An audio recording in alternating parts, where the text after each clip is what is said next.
Hello बच्चों, हम लोग कोऑर्डिनेट ज्योमेट्री पढ़ रहे थे जिसमें सेक्शन फॉर्मूला कंप्लीट हो गया।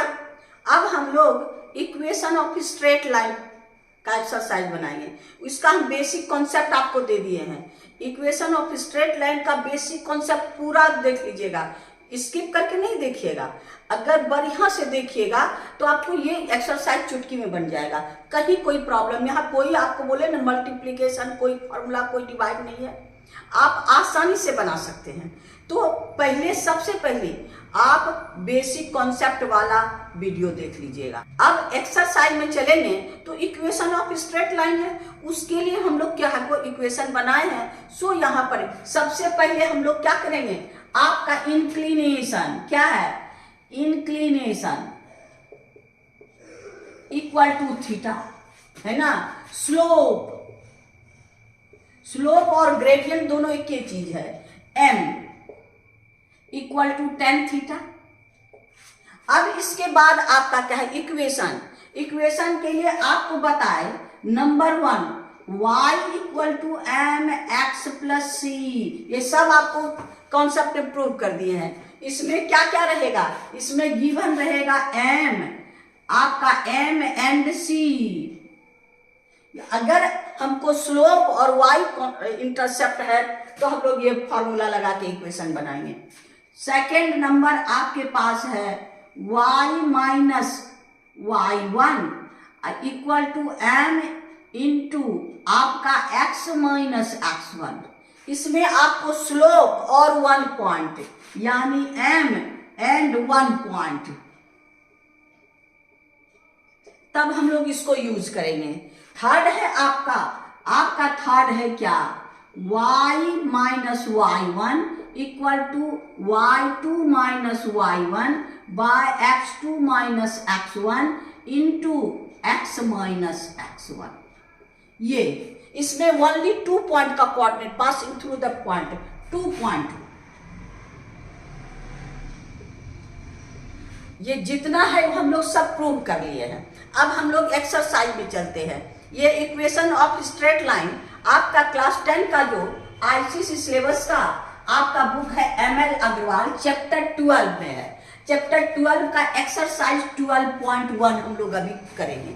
अब देखिए, आपको ये सब पता होना चाहिए, उसके बाद हम लोग आगे बढ़ेंगे। तो देखिए क्वेश्चन नंबर, एक्सरसाइज 12.1 का क्वेश्चन नंबर 1 कहता है फाइंड द स्लोप। इसका स्लोप फाइंड करना है। इंक्लिनेशन आपके पास है तो आसानी से हम लोग कर लेंगे क्या, आपका slope equal to tan theta equal to theta की जगह मेरे पास कितना है 45, यानी tan 45 और tan 45 कितना होता है 1। tan 40 का 5 का वैल्यू आपको 1, देयरफॉर इसका स्लोप इक्वल टू 1। आंसर हो गया, यही आंसर हो गया। फाइंड द स्लोप, जिसका इंक्लिनेशन आपके पास है। फिर देखिए यहां पर स्लोप आपके पास, स्लोप हुआ आपका tan थीटा और थीटा मेरे पास क्या है 30 डिग्री, यानी आपका हो गया tan 30, यानी tan 30 का वैल्यू क्या होता है 1/√3। ये हो गया 1/√3, देयरफॉर आपका m इज इक्वल टू 1/√3। यही मेरा इसका आंसर हो गया, यानी 2 था, ये भी कंप्लीट, ये भी। अब आइए क्वेश्चन नंबर 2 में, find the inclination whose gradient और स्लोप दोनों एक ही चीज है। आपको बेसिक कॉन्सेप्ट में ही बता दिए थे, आप ग्रेडियंट बोलिए या स्लोप बोलिए, दोनों एक ही चीज है। यहाँ ग्रेडियंट है मेरे पास, क्या है, therefore m is equal to 1। हमको क्या निकालना है, थीटा निकालना है। तो since m is equal to tan theta, m की जगह हम लोग क्या रखेंगे, therefore 1 is equal to tan theta, और 1 tan में ही वैल्यू खोजना है। tan में वैल्यू क्या होगा आपका 45, tan 45, तो ये हो गया आपको tan 45 equal to tan theta. अब tan हटा दीजिए, therefore theta equal to 45 degree. यही मेरा आंसर होगा। ये आपके पास स्लोप दिया है, यानी m दिया है, इंक्लिनेशन मांग रहा है, तो m is equal to slope, यानी ग्रेडियंट मेरे पास है, ये है, और हमको थीटा चाहिए।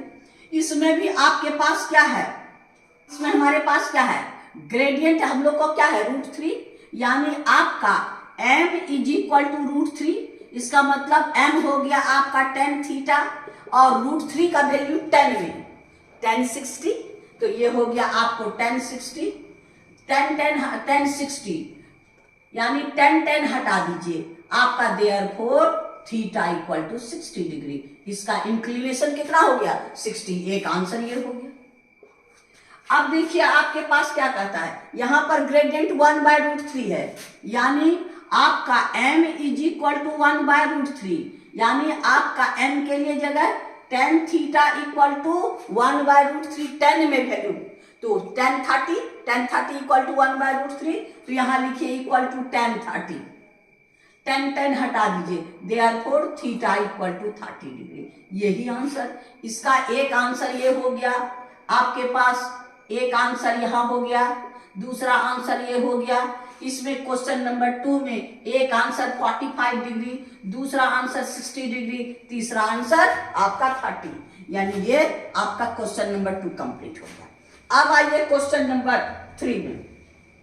3 देखिए क्या क्वेश्चन कहता है, find the equation of line parallel to x axis. ये है आपका कोऑर्डिनेट एक्सिस, ये है 0, ये x, ये y। कहता है find the equation of straight line parallel to x axis which is at a distance 2 unit above it, यानी ये है आपका 2, ये क्या है, ये आपके पास है बीच में 2, तो यानी आपको क्या हो गया, आपके पास parallel to x axis 2 unit above it, यानी ये हो गया y इक्वल टू 2, यानी y इक्वल टू 2, इसका मतलब y माइनस 2 इक्वल टू 0, यही इक्वेशन हुआ। यानी इसका आंसर क्या हो गया आपको y माइनस 2 इक्वल टू 0, यही चीज आ गई। आपको फिगर बना के बता दिए, इसमें कहता है 2 unit above it, x axis के ये लाइन है, एक्स एक्सिस के पैरेलल है। थोड़ा सा फिगर बना लीजिएगा तो आपका विजन तुरंत घुस जाएगा, कहीं कोई प्रॉब्लम नहीं होगी। जरा सा बगल में रख करके फिगर बना लीजिए, डायरेक्ट आंसर कीजिएगा तो आप गड़बड़ कीजिएगा। तो आपके पास 2 यूनिट अबव है, यानी एक्स एक्सिस के अबव ये 2, ये है 2, तो ये हो गया आपका।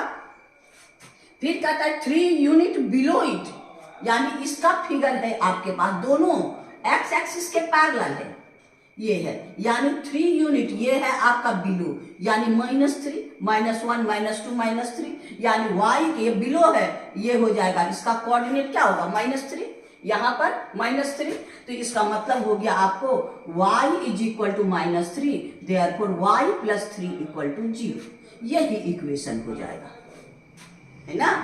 यानी आपका इसका क्या हो गया y प्लस 3 इक्वल टू 0, यानी ये आपका आंसर, यानी ये 3 का 1 भी हो गया 2।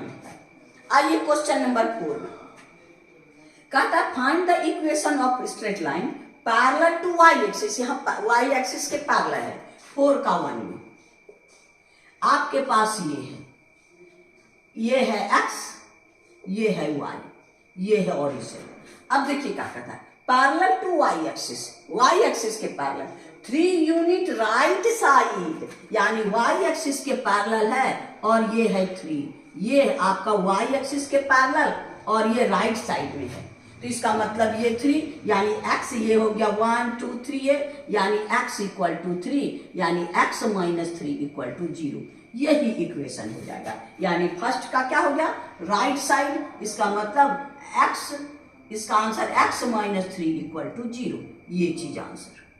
फिर कहता है 2 यूनिट लेफ्ट, 2 यूनिट लेफ्ट, ये 2 यूनिट लेफ्ट, यानी ये -2, x इक्वल टू -2, यानी x प्लस 2 इक्वल टू 0, यानी इसका क्या हो गया आपको x प्लस 2 इक्वल टू 0, ये दूसरे का आंसर है। यानी 2 यूनिट लेफ्ट साइड, ये नेगेटिव, राइट साइड पॉजिटिव, यानी आपका क्वेश्चन नंबर 4 का ए भी हो गया, बी भी हो गया, यानी क्वेश्चन नंबर 4 हो गया। अब हम लोग क्वेश्चन नंबर 5 में चलेंगे।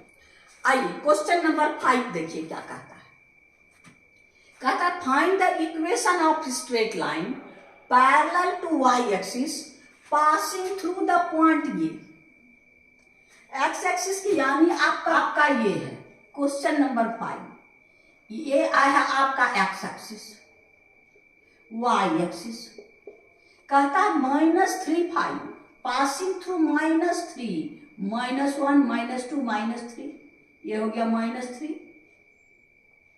और 5, ये हो गया -5 पैरेलल टू वाई एक्सिस, ये हो गया पैरेलल। अब ये पैरेलल कहता है ना, find the equation of straight line parallel to y axis, और इसके बीच का डिस्टेंस क्या है -3, इसके बीच का डिस्टेंस क्या है -3, यानी 5 नंबर का आपके पास है x इज इक्वल टू -3, यानी x प्लस 3 इक्वल टू 0, यही इक्वेशन हो गया ना पैरेलल टू x एक्सिस। हाँ, कहता है आपका -3 5, यानी y एक्सिस के पैरेलल है, the line parallel to y axis passing through -3 5, यानी -3 5 से, तो इसका भी माइनस, यहाँ भी -3, यहाँ भी 3, यहाँ भी है, तो इसका मतलब y एक्सिस ये x इज इक्वल टू क्या हो गया -3, x इक्वल टू -3, इसको इधर ले आएगा x प्लस 3 इक्वल टू 0, यही मेरा हो गया। यानी इसका आंसर आपके पास क्या हो गया, पासिंग थ्रू, यानी आपका x प्लस 3 इक्वल टू 0, यानी क्वेश्चन नंबर 5 कंप्लीट हो गया। आइए क्वेश्चन नंबर 6 में 4 क्वेश्चन है। इसमें कहता है slope find the equation of straight line. Slope मेरे पास है m, मेरे पास है 3, y इंटरसेप्ट को क्या से डिनोट करते हैं, c से, यानी आपका हो गया c इक्वल टू कितना है आपका -5। अब इससे इक्वेशन ऑफ स्ट्रेट लाइन, तो मेरे पास क्या है y equal to mx plus c।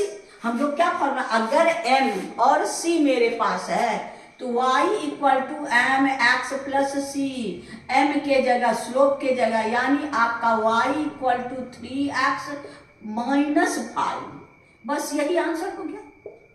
c के जगह -5 बैठा दीजिए इसके जगह, यानी क्वेश्चन नंबर 6 का ये 1 था। आइए 6 का 2 में हम लोग का क्या है, स्लोप यानी m इक्वल टू -2/7 और y इंटरसेप्ट यानी c आपका है 3, c इक्वल टू 3। अब इससे फिर वही आपका m और c मालूम है, तो यही फॉर्मूला लगाएंगे, y is equal to mx plus c, m के जगह इसको बैठा दीजिए, y equal to -2/7x, c के जगह 3।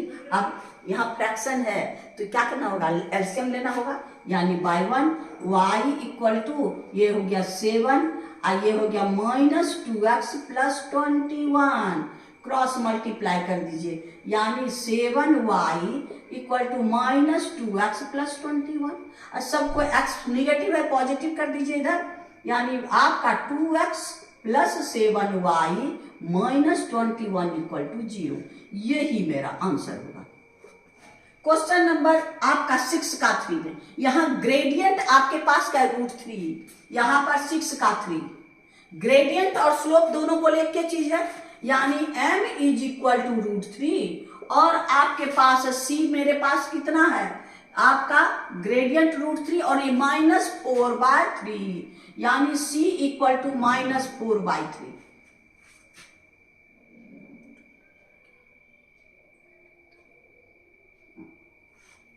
ये हो गया आपका। अब इसको भी वही जगह बैठाएंगे, यानी y equal to mx plus c, m के जगह इसके जगह √3 बैठा दीजिए और c के जगह -4/3 बैठा दीजिए। इसका एलसीएम फिर ले लीजिए, यानी y equal to 3√3 x -4/3, cross multiply में इसको 3 को यहाँ भेज दीजिए, यानी 3y इक्वल टू 3√3x -4। अब इसको एक तरफ उधर कर दीजिए, यानी आपका हो गया क्या, ये आपका 3√3x -3y -4 इक्वल टू 0, यही मेरा आंसर हो गया इसका। अब आइए क्वेश्चन नंबर आपका इसका 3 भी हो गया, इसका 3 भी हो गया। अब आई इंक्लिनेशन 30 डिग्री और आपका y इंटरसेप्ट, यानी आपका इसका 4, 6 का 4, 6 के 4 में इंक्लिनेशन, यानी आपका थीटा इक्वल टू 30 डिग्री और सी मेरे पास कितना है 2, सी है 2।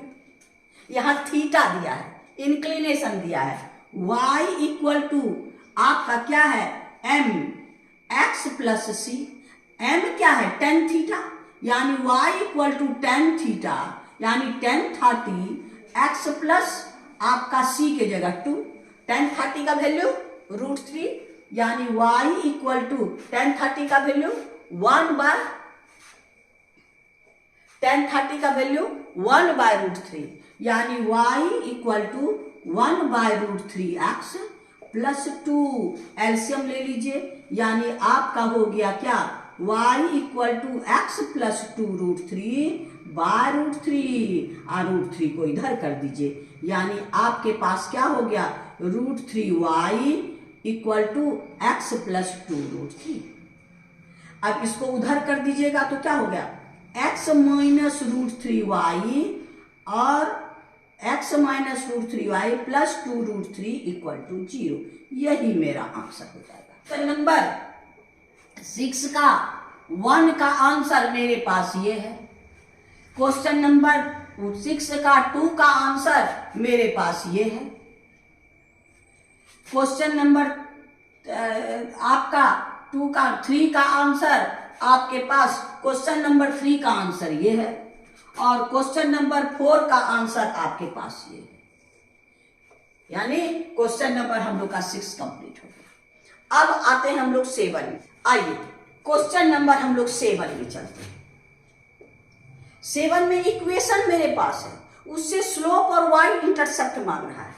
कहता है find the slope and y intercept of the following equation.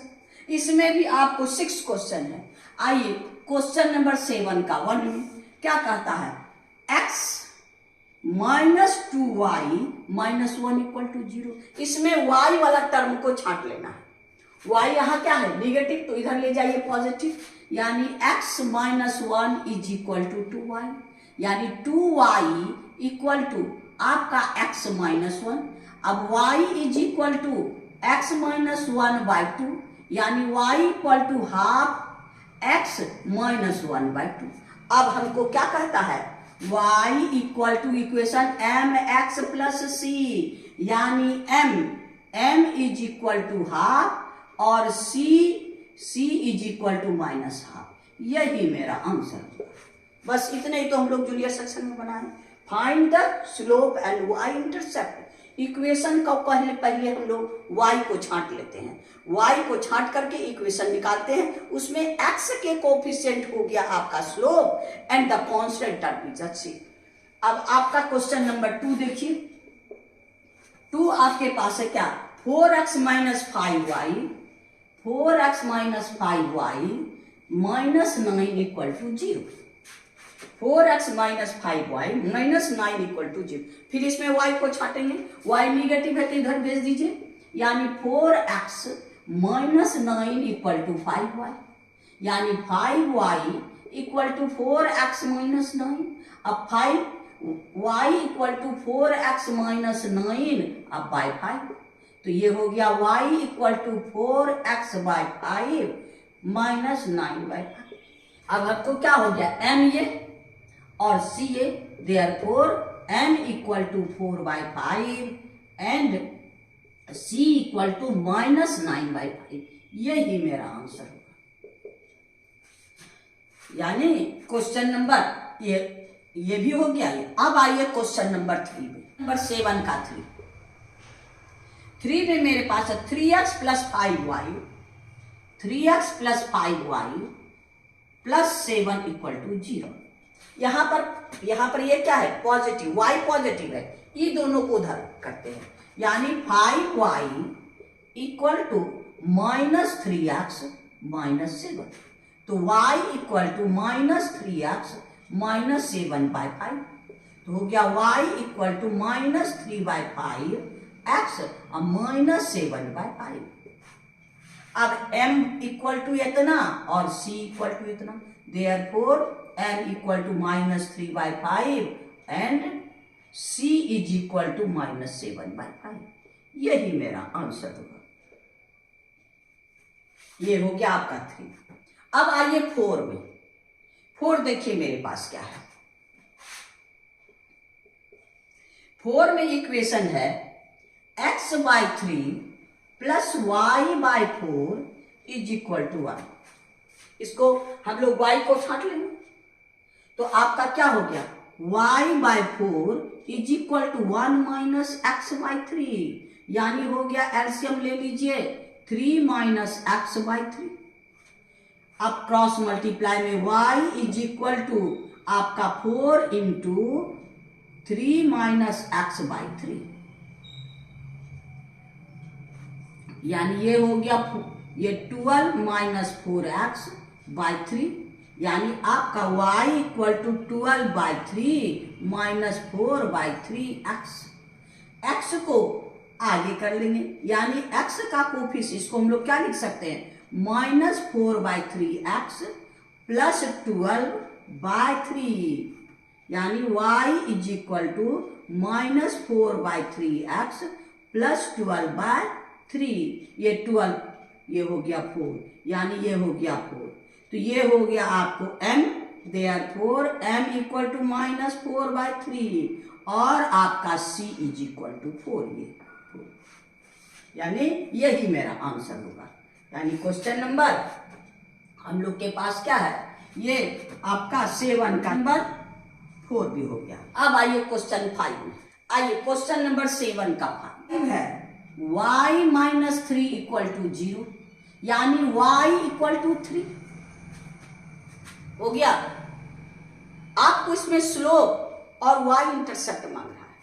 यहां पर आपका देखिए, ये x ये x डैश, ये y ये y डैश, आपके पास ये है y equal to 3, y equal to 3, यानी parallel to x axis, parallel to x axis, parallel to x axis, यानी आपका पैरेलल टू x एक्सिस। तो थीटा इक्वल टू 0, इंक्लिनेशन क्या होगा 0, तो आपका tan theta tan 0 equal to 0, यानी m equal to 0 एक मेथड से। और y इंटरसेप्ट कहां काट रहा है, आपके पास 3, यानी c इज इक्वल टू, यहां है ना y इंटरसेप्ट, ये है 3, यानी c इक्वल टू 3, एक मेथड तो ये हो गया।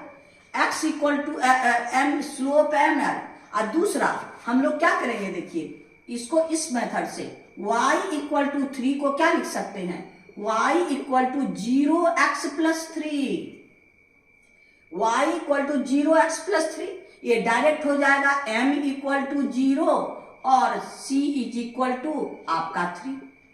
ये आपको फिगर से समझा दिए, यानी क्वेश्चन नंबर आपका 5 भी हो गया। अब आइए क्वेश्चन नंबर 6 में, 7 का 6। आपके पास है x इज इक्वल टू 3, यानी आपका x इज इक्वल टू 3, 1 2 3, ये x इक्वल टू 1, ये 3 है, ये 3 हो गया। तो थीटा इक्वल टू 90 डिग्री, ये क्या है, पैरेलल टू y एक्सिस। ये है आपका x माइनस, इक्वेशन दिया है x माइनस 3 इक्वल टू 0, तो x बराबर इतना, तो ये हो गया आपका, यानी थीटा इक्वल टू 90 डिग्री और tan theta is equal to tan 90 equal to आपका नॉट डिफाइंड, यानी आपका इसका स्लोप क्या हो गया, m इज नॉट डिफाइंड हो गया। और y इंटरसेप्ट, y को तो इंटरसेक्ट ही नहीं कर रहा है, ये पैरेलल है y एक्सिस का ना। The line not intersect y axis, बस यही लिख देना। ये y एक्सिस को नहीं काट रहा है, और y एक्सिस के पैरेलल है, तो थीटा 90 और tan 90 आपका इंफिनिटी, यानी नॉट डिफाइंड, यानी क्वेश्चन नंबर आपका 6 भी हो गया, यानी क्वेश्चन नंबर 7 कंप्लीट हो गया ना। आज इतना ही रहने दीजिए, फिर नेक्स्ट वीडियो हम लोग नेक्स्ट क्वेश्चन में चलेंगे। आपको तो यह ऑब्जेक्टिव है और उसके बाद थोड़ा सा भेजा लड़ाना पड़ेगा, तो इसके लिए आपको कहते हैं क्या, पहले कॉन्सेप्ट जो दिए हैं आपका बेसिक कॉन्सेप्ट वो वीडियो जरूर देख लीजिएगा और उसके बाद तब एक्सरसाइज बनाइएगा, तो मेरी गारंटी है आप एकदम आराम से समझिएगा। थैंक यू, फिर नेक्स्ट वीडियो में।